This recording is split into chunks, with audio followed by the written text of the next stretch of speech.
Readings of Almighty God's Words. Exposing Antichrists. Item 8. They would have others submit only to them, not the truth or God. Part 3. A dissection of how Antichrists have others submit only to them, not the truth or God. 4. A dissection of Antichrists pretending to be the embodiment of the truth, once they have acquired a bit of experience and knowledge. Last time, we fellowshipped on the 8th item of the manifestations of Antichrists.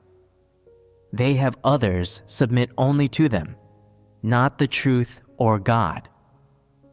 Item 8 is divided into 4 subtopics in total.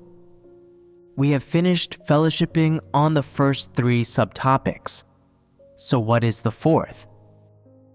Antichrists pretend to be the embodiment of the truth, once they have acquired a bit of experience and knowledge, and learned some lessons. This is the 4th subtopic of Item 8. Of course, this also involves an aspect of the manifestations of Item 8's subject. They are related. What is this subject?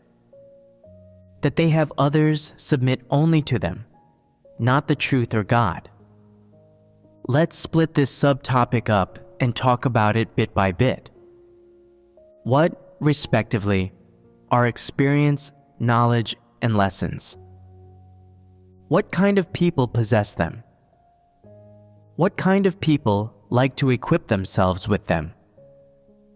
What kind of people emphasize equipping themselves with these things rather than the truth? What kind of people regard these things as the truth? First, one thing is certain. No matter the caliber of these people, and no matter what their perception is like, they have a great love for knowledge, and their love for knowledge surpasses their love for the truth reality. The goal and direction they pursue in their belief in God is to gain some so-called experience and knowledge.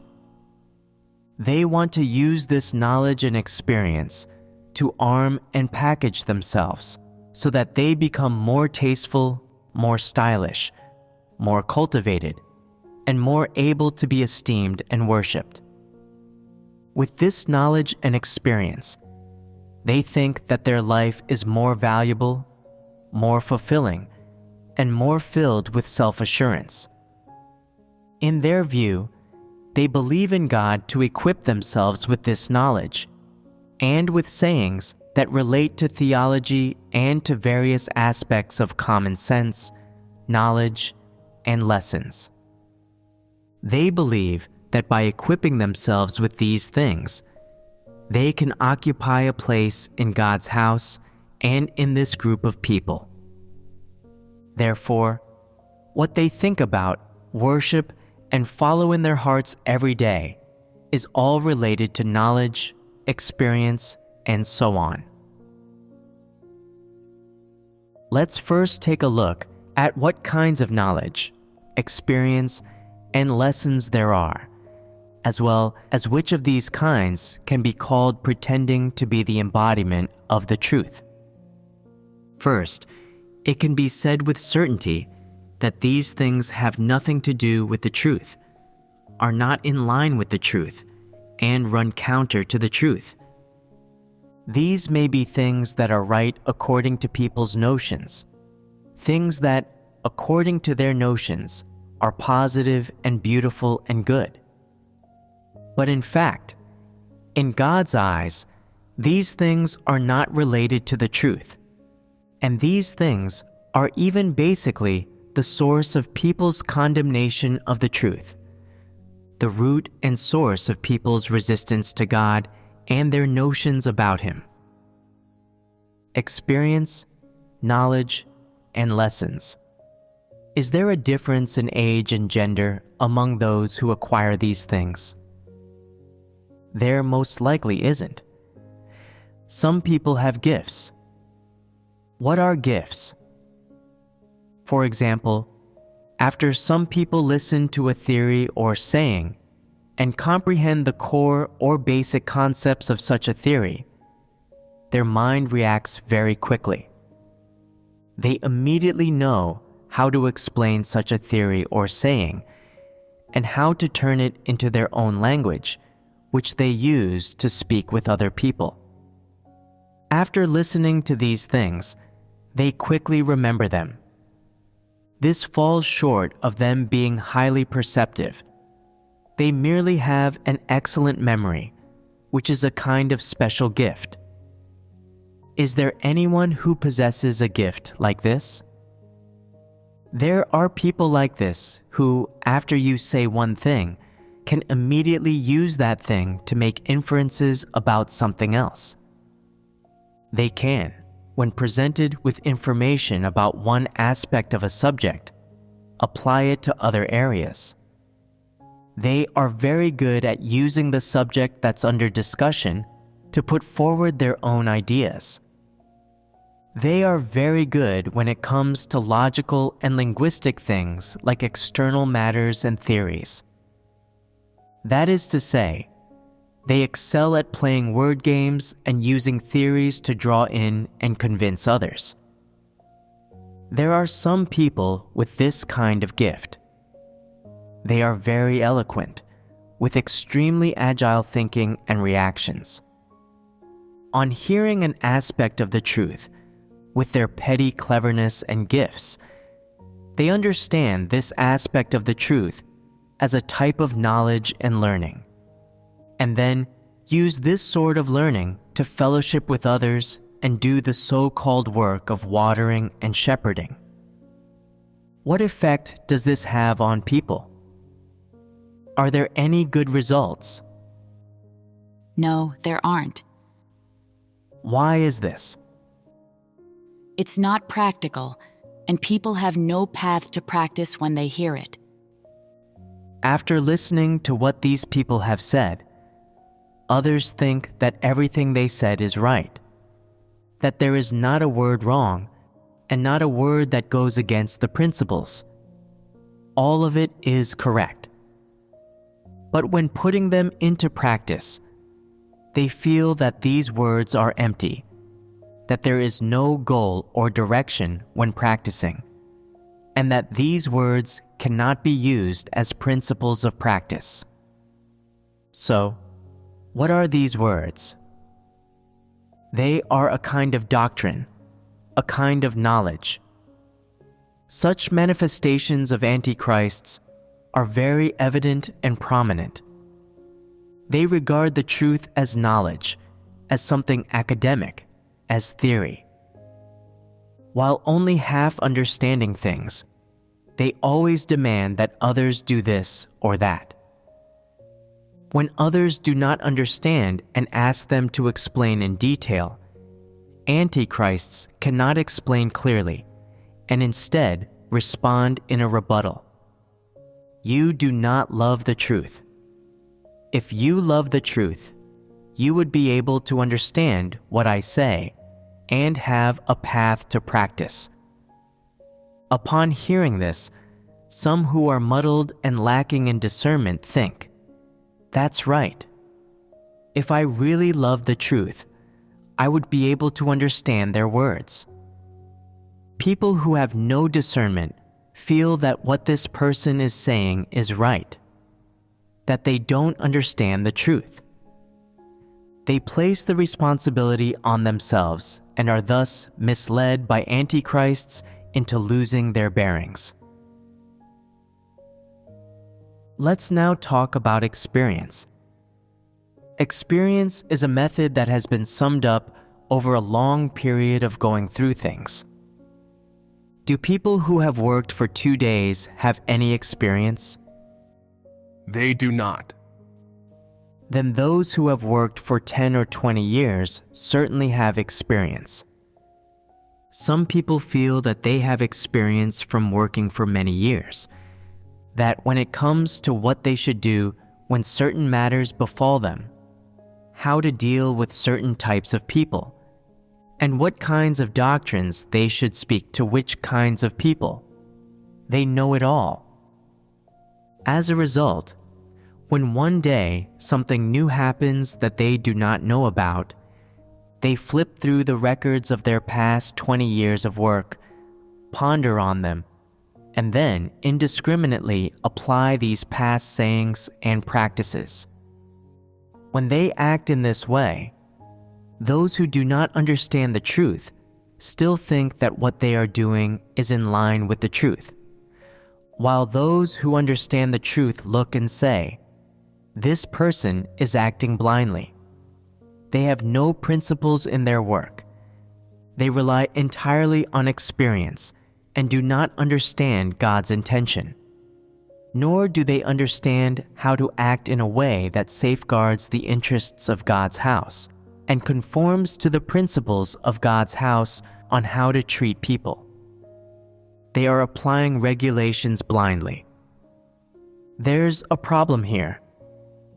If the average person has only worked for a short time, they may not have the capital to say, "I have experience. I am not afraid. I have worked for so many years. What type of person have I not seen, and what matters have I not dealt with?" But these people dare to say this.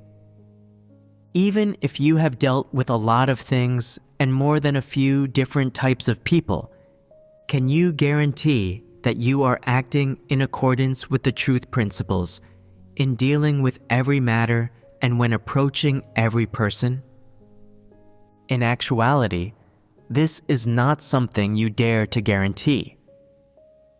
But for those who regard experience and routine as the truth, if anyone raises an objection to them, they say, "I've been working for so many years. I've crossed more bridges than you've walked paths, yet you still dare to disagree with me?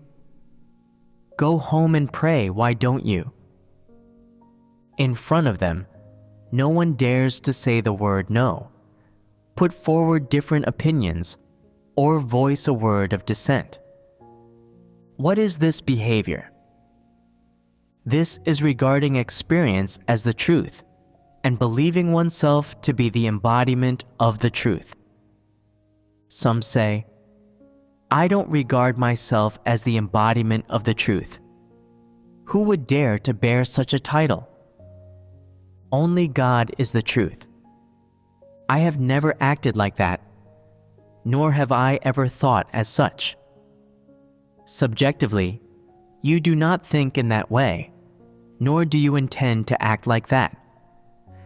But objectively, your ways of doing things, your behavior, and the essence of your actions ultimately characterize you as one who regards themselves as the embodiment of the truth.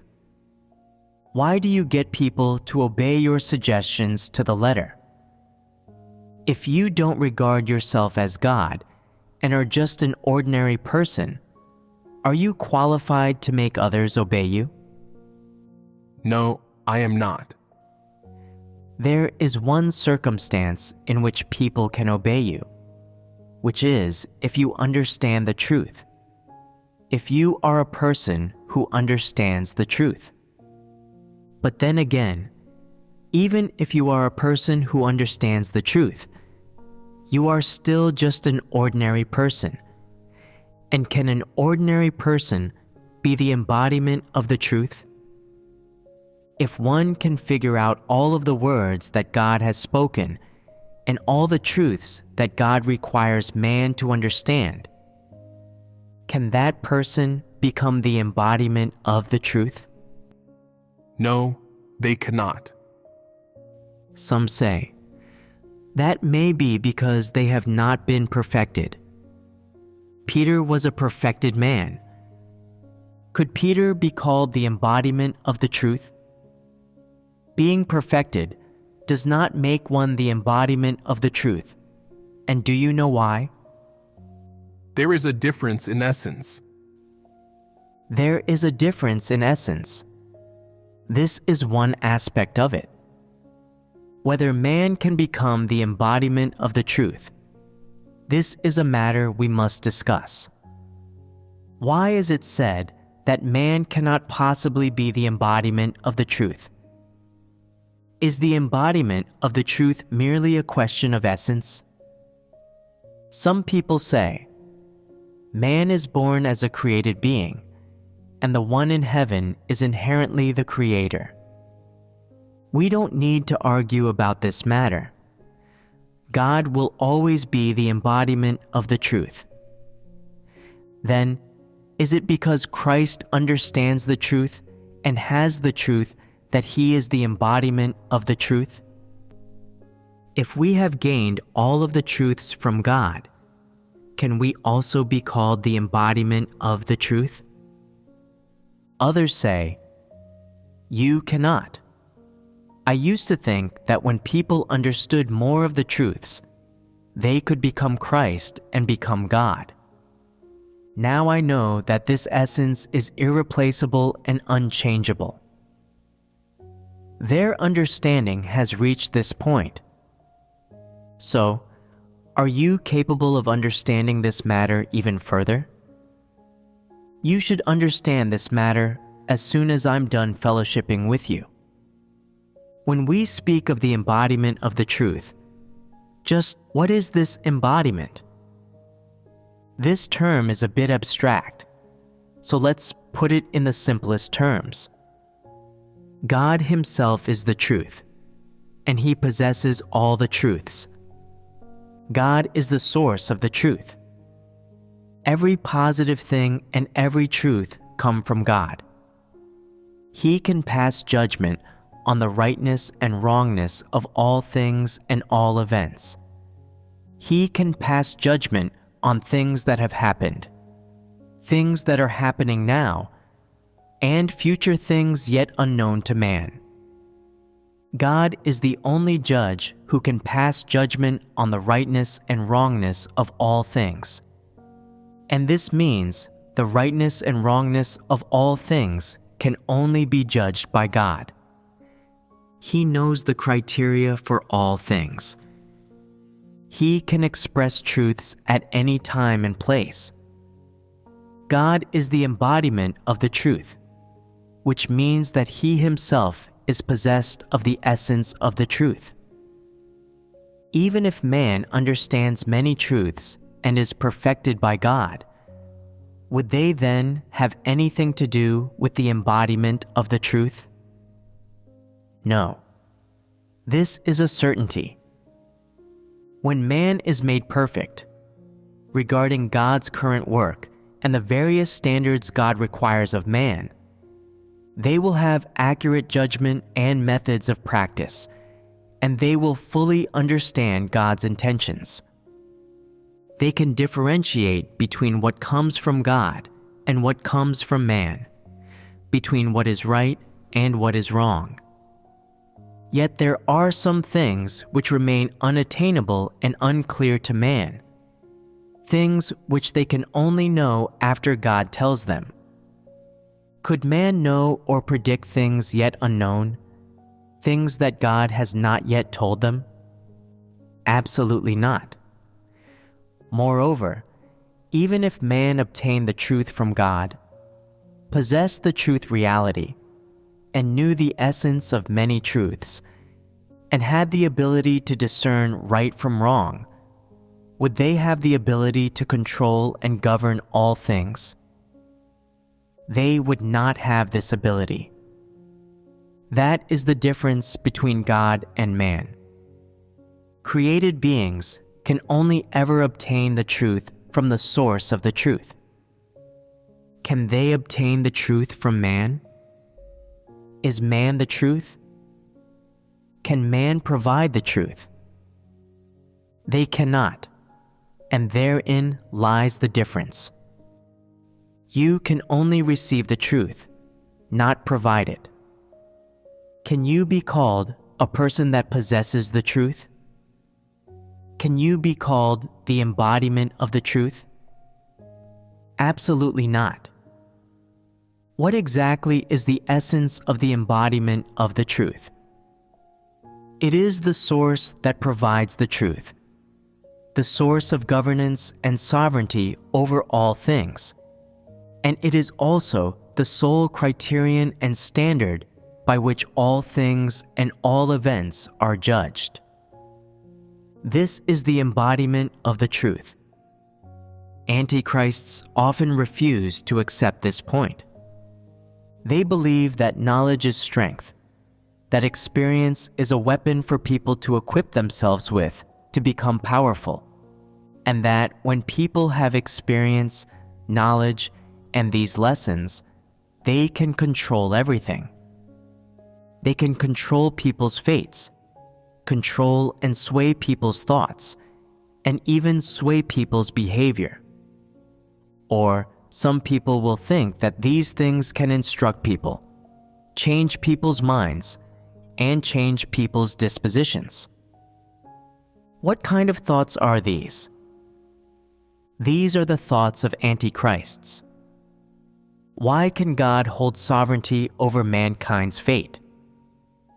God is the reality of all positive things, and His words are the reality of all positive things.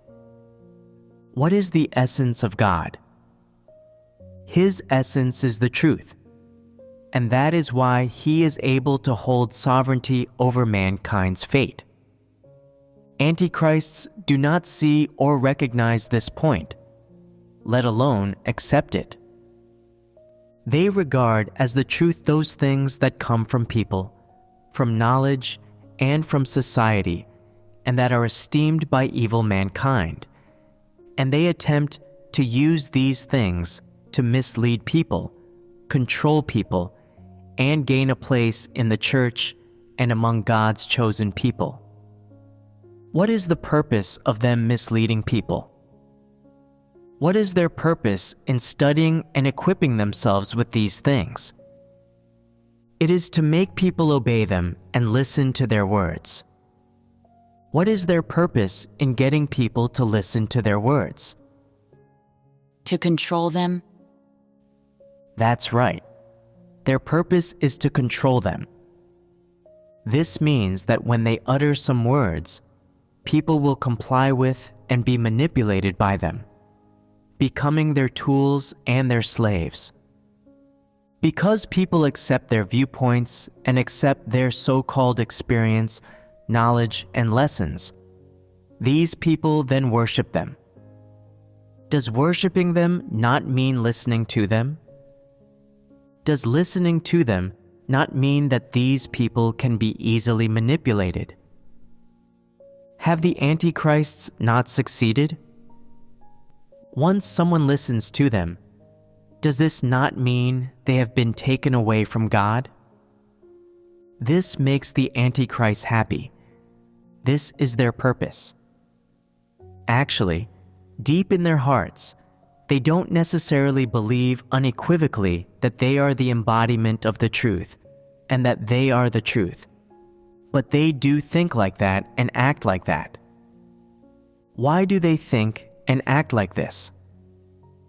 They believe that their knowledge, experience, and all that has come from their gifts are right, and they want to use these things to control people and grasp people firmly in their hands. Some of their knowledge, experience, and lessons are obviously devilish words meant to trick people. Some, although not obvious, have schemes, cunning plots, and conspiracies hidden inside, and those who cannot see through them will be misled. What are the consequences of being misled? People grow far away from God and no longer understand the truth regarding human knowledge, experience, and lessons as the truth, and putting aside God's words.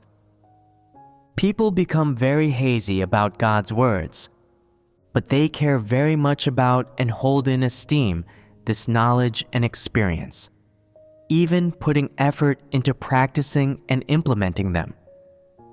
This is the purpose of Antichrist's actions. If they did not have such ambition to manipulate people, control people, and make them obedient, would they equip themselves with these things? They would not put any effort toward it. They have a goal. Their sense of purpose is very clear. What is this clear purpose? It is to control people. Regardless of whether they control a whole group of people or only a portion of them, would they be able to control anyone without a theoretical basis? They must first find a set of thoughts and theories that are most in line with people's notions and imaginings, and most suited for people's tastes, and use every means possible to spread them among people. This means brainwashing people, doing psychological work on them, constantly indoctrinating them, and constantly making people listen to, familiarize themselves with, and accept these thoughts and viewpoints. In fact, people are being passively indoctrinated and passively brainwashed, and they unconsciously accept these views. Because people do not have the inner ability to distinguish right from wrong, before understanding the truth, they have no ability to resist these things. They have no antibody for this. When people accept these fallacious views, they are quickly captured by them. What is meant by captured? It means that after accepting these views, people become increasingly dead set on believing that these things are right and constantly use these views to convince themselves and others. They have been misled and controlled, and this is how Satan achieves its goal when misleading people. Some who have learned some special professional skills in the world, or those who have a certain social status in society, have a common thought after coming to God's house, which gives rise to a common manifestation in them. What is this thought? They consider themselves as the elite in society. What are the elite? They are people who stand out in groups. They have received some special higher education, and their talents, caliber, and gifts are a cut above the rest. What does it mean to be a cut above the rest? It means that among a group of people, they have outstanding thinking, intelligence, and eloquence, and they have a special ability to understand certain things and skills. This is called being a cut above the rest, and these people are known as elites in society. Every country cultivates this kind of person. What is the purpose of their cultivation? To make the country develop faster. When such people devote themselves to various positions, development speeds up in all walks of life. Is the status of such people in society high or low? They definitely do not have an ordinary status. They have some special talents, have learned some special knowledge, and have received some special education. Their caliber, talents, and learned knowledge are higher than those of ordinary people. If these people come to the church, what is their mentality? What is their first thought? First, they think, a weakened bear is still stronger than a deer. Although, after believing in God, I do not pursue the world or enjoy renown there, given the special education I have received, as well as the knowledge I have learned and the talents I am equipped with, I should be a leader among you. In God's house, I should be a mainstay and a pillar. I should be one who leads and guides. Is this not how they think? What is this thinking based on? If they were a lowly farmer, would they dare to think like this? They would not. Why not? They don't have the capital to think like this. So, what kind of people can think this way? They are all people with certain knowledge, talents, gifts, and so-called caliber. When they come to God's house, they think, I no longer pursue the world. The world is too evil, so I will come to God's house and pursue there instead. In God's house, I can at least gain the position of a leader or a worker. Do they harbor good intentions? They do not. Why do they not harbor good intentions? The things they have learned and their social status harm them terribly. If they do not pursue the truth, they will never come down from such a position in their lives.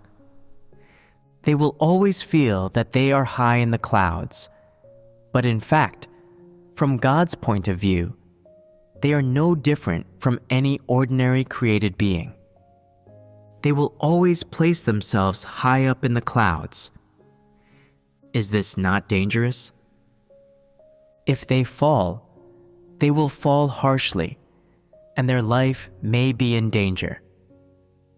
Why do such people feel that they should have a high status, should be worshipped, should have many people revolve around them, should be consulted on everything and have their opinions listened to, and should be thought of and put first in everything? Why do they think of so many shoulds? Because they attach great importance to their social status, knowledge, and the special things that they have learned.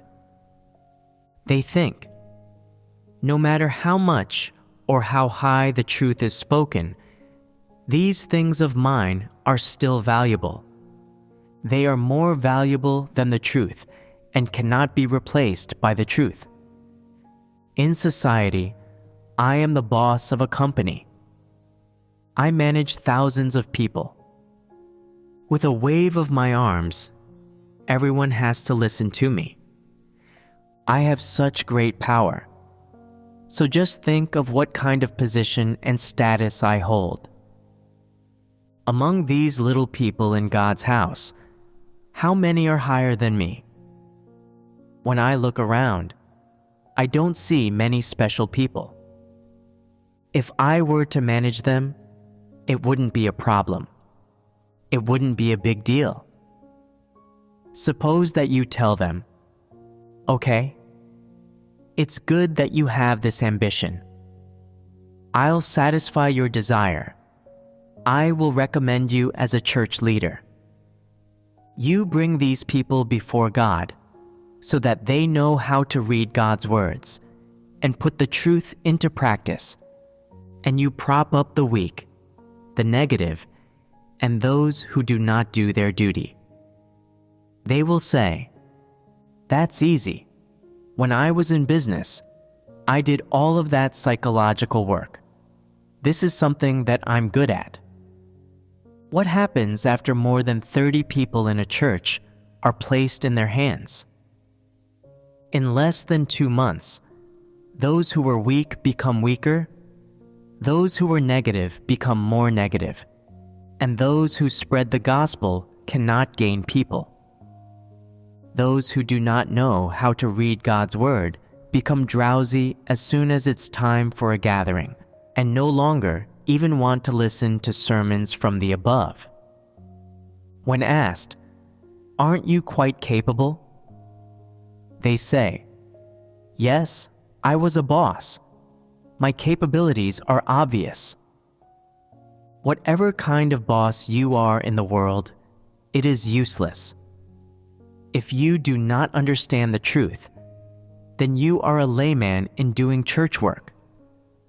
If these people are allowed to take charge of the gospel work, they will only engage in useless and superficial formalities. They will not get any results, and a church with dozens of people will not be watered well. What is going on here? Such knowledgeable people were once corporate bosses and executives in society. So why can't they exhibit their skills when they come to God's house? The Holy Spirit does not preserve them. That the Holy Spirit does not preserve them is one aspect, but what is the main reason? They don't understand the truth. So when it comes to people's states, people's corrupt dispositions, God's requirements for man, God's words that expose man, and the way God speaks, they lack spiritual understanding and cannot see through to what is going on with these things, and they just act in a blind and superficial way. They think that church work is like running a business in the world, and that as long as they inspire people's minds and stir up their enthusiasm, then they will have done a good job. They think that they should, in one respect, do psychological work, and in another, make good use of their established ways of dealing with things in the world, trying to bribe those above them and buy those below them. They believe that as long as you make sure that people get money, then they will listen to and follow you. They think that it's just that simple. Outside things do not involve the truth. In believing in God, everything one does involves the truth and changes in disposition. Will using the same methods as they did in the world work? It won't work. When it comes to how to deal with people's states, how to deal with people's weaknesses, how to support people well, how to deal with people's notions about God, how to make people know themselves when they reveal their corrupt dispositions, and how to get people to be honest, they are clueless and even talk nonsense and impose regulations blindly. For example, if someone says something that is amateurish and lacking in spiritual understanding, they will say that this person is of poor caliber and does not pursue the truth. They just blindly apply regulations, and they do so in this way and that until others have no road forward, disturbing them and making them unmotivated. Those who do their duty no longer have any energy for it, while those who are negative become even more negative. Some people say that it would be better for them to read God's words at home if such a person leads their church. What caused this? When they lead a church, they cause people to become unmotivated, making them no longer want to believe in God. Why don't people want to believe? Because people originally had a little clear vision, but this person's actions disturb and confuse them. There weren't any truths in these people's hearts to begin with, only understanding of doctrines. After they are disturbed by this person, they become even more muddle-headed, and they can no longer grasp the work of the Holy Spirit. The existence of God Himself also becomes a little unclear. So, what kind of methods do they use to bring people to this point? For example, is the statement, "Man was created by God," truth? You must use your real insights, understanding, and experience to prove this statement, so that the brothers and sisters can more firmly believe that this statement is the truth and right, and be convinced that mankind came from God, thus increasing their faith in God. Once a person has faith in God, when they accept discipline or suffer some hardship or persecution, they will have strength in their hearts. This is a fact. But what do these people say? There is a TV program that says that it's been discovered that humans lived in tribes 100 million years ago. When they show off their knowledge and talk about history like this, everyone who hears them is confused. Isn't it said that man was created by God? When you put it that way, it doesn't sound like it. Did man come from apes? Look, where have they taken people? Is this not harming people? Whenever they have a chance, they show off their knowledge and talk about history, philosophy, and how they deal and collude with government officials in the world. Just showing off these things. When they show off like this, and when some brothers and sisters who are young in stature, weak, and whose faith is small, hear these things, where do their hearts go? Running toward the world. That's right.